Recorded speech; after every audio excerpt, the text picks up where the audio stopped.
Get ready to enter the Thrivetime Show. I'm a father of five with maniacal focus to teach the proven moves, no hocus pocus. Cause get rich quick is not a move, but the proven system will make your life improve. See, I'm more than just a rhymer, like a horse with blinders. Focused on the Thrivetime Show is where you find us. He be the Z and I be the C. Teaching business skills from A to Z. We both. All right, Thrive Nation, welcome back to the Thrivetime Show on your radio and podcast download. I'm joined here with Eric Chupp, the business coach, and the incredible Luke Owens here with the Hub Gym. For those of you who are not familiar with myself, if you go to thrivetimeshow.com, you can learn more about the Thrivetime Show Business Coach Program. I'm the former United States Small Business Administration Entrepreneur of the Year, a former U.S. Chamber of Commerce Blue Ribbon Award winner, and I'm a father of 5 human kids. And so I'm super excited to be here with you to help you learn how to create both time freedom and financial freedom. But Chup, what are we talking about today? We're going to talk about how to commit to a sustainable 6-legged marketing stool and what that means. So what I'm going to have you do is I'm going to have you read the notable quotables to us, kind of one by one here. Okay. And but first, I'll kind of tee up who the person is. So the first notable quotable comes to us from a guy by the name of Ben Horowitz. And Ben Horowitz was the man who built Opsware, which is a company that he sold to Hewlett-Packard for $1.6 billion in cash.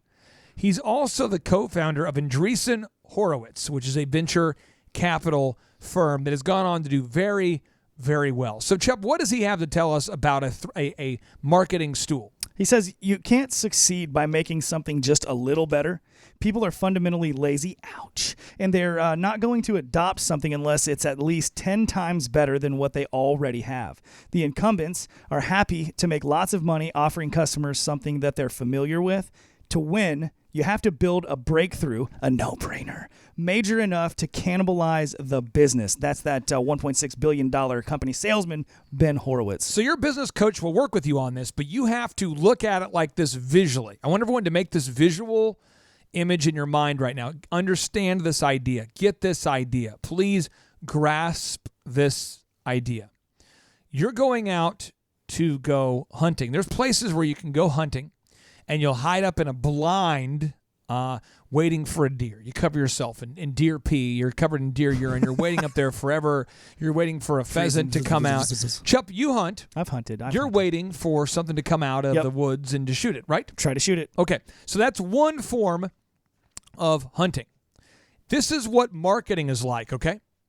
You first off call ahead. You call Chup, who is your, we'll call him your hunting coordinator. And you say, Chup, you're up in the helicopter, okay? So, Chup, you're in the helicopter, okay? Right. And so you're kind of talking to me from a microphone or something, okay? So, Eric Chup, where are the deer located? Where are the deer located, please? 1.2 kilometers to your northwest. Okay, so again, we're in like a massive field of 200 acres. But I'm talking about effective hunting. So again, I say to you, Chup, Eric Chup, I am the sky here. You're in the helicopter. Tell me where they're located, please. Where do you see the most deer? The most deer are going to be right over your left shoulder, Clay. You're going to want to sneak right over that hill behind that tree. This is how you mark it. Now, you want to make sure you get a bullet in that gun, okay? You want to get a shotgun. Load your gun, Clay. Now, load your gun. Chup, you go hunting. You've been hunting. Yes. Talk to me about how an AR assault rifle is different from a rifle and how that's different from let's say a shotgun. Okay, so an assault rifle or an AR-15 is a semi-automatic rifle that comes with a magazine that holds, I don't know exactly, 20 plus rounds in it. And you just squeeze that trigger and fire it off over and over and over. Now, I do know there are people out there who shouldn't do this, but they do this. They have modified an AR assault rifle to make it from semi-automatic to fully automatic. True. I've seen it before. It's basically called a bump stock. The stock moves with you with the natural recoil of the rifle, which means you can basically just put pressure against the trigger and it will itself bounce back and forth and fire as an automatic weapon. So this is how I encourage you to market. Step 1, identify your ideal and likely buyers, right? Your deer that you want to hit. And you say out of 200 acres, where is the 1 acre where they are? Right. Out of 200 potential customers, give me a group of people. Show me where they are. What trade show are they at? What websites are they on? What stores are where they shopping? They shop? Where right. Where are these people? What zip codes do they live in? What houses do they live in? And then, again, we're talking about deer hunting. Don't get all freaked out here, okay? Then I want to take an AR assault rifle. Now, I want you to blindfold me. So, Chuck, could you blindfold me, please? Okay, this is good. Okay. Now, do I aim to the left or the right? Left to left, left. And then I just want to spray and pray. And what happens is eventually I'm going to kill something. Eventually. Now, I have friends of mine who go to these very expensive hunting resorts where they unleash the animals almost in front of you, and you can't miss almost because there's so many of them going by you. True. So what I'm saying is this is how you want to market. So A, you got to have a bullet that's powerful enough to kill something when you actually are shooting at it. But B, you got to be shooting in the right direction. But C, you don't want to be shooting with a precision sniper rifle. You want to just spray and pray. Yeah, that's what I'm talking about. You just want to shoot until you blow something up. Right. And that is how you do effective marketing. Chup, now this is the next concept. Please read us the next notable quotable from Reid Hoffman, the founder of LinkedIn and one of the founders of PayPal. All right, he says the only way to really scale is by taking bets that might reduce your opportunity. AKA going from 200 acres to 1 acre. Right. Okay, back to you. This is especially true of your branding and marketing. People have a tendency to say, I want to define my product as the best in the marketplace. I want to run around the woods and just chase them around and take longer. Okay. Use my hands. No. Right. You have to eschew. Is that how you say that? Eschew? Yeah, sure. Eschew that kind of vagueness viciously. Of course, when you say, this is who I am, some customers will respond. Nope, not interested. That's Real what some quick, people are my gonna say. grandfather owned an electrician business back in the day. Okay. He was kind of old school. So this is what he would do. This is, I say old school like old school marketing, but new school to fishing.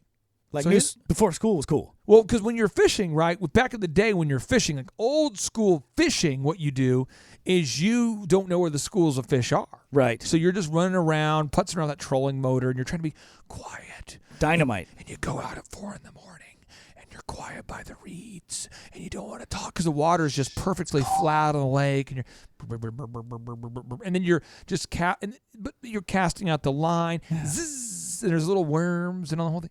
But my grandfather was old school as a marketer. You know, he marketed an electrician's business. Okay. So he's thinking to himself, no, I'm not going to market to everybody. He's very successful.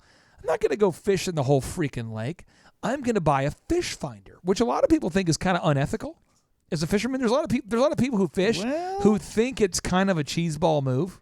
Do you know people like this who think it's a cheeseball move to use a fish finder? No, I'm all about the fish finder, man. Okay, well, the fish finder Come on, man. shows you digitally like they're right there. Yeah, shh. Then what I would do is I'd just take a net and I'd put it down there and I'd just grab them. Grab them up. And that was how we fished, because that's the move. But Teach a man to fish, you could Clay. spend your whole day out there trying to put a worm in the water. It just doesn't make any sense. And that's what networking is like. Right. It's just putting a line out there with a worm and running around all day, networking till your brain explodes.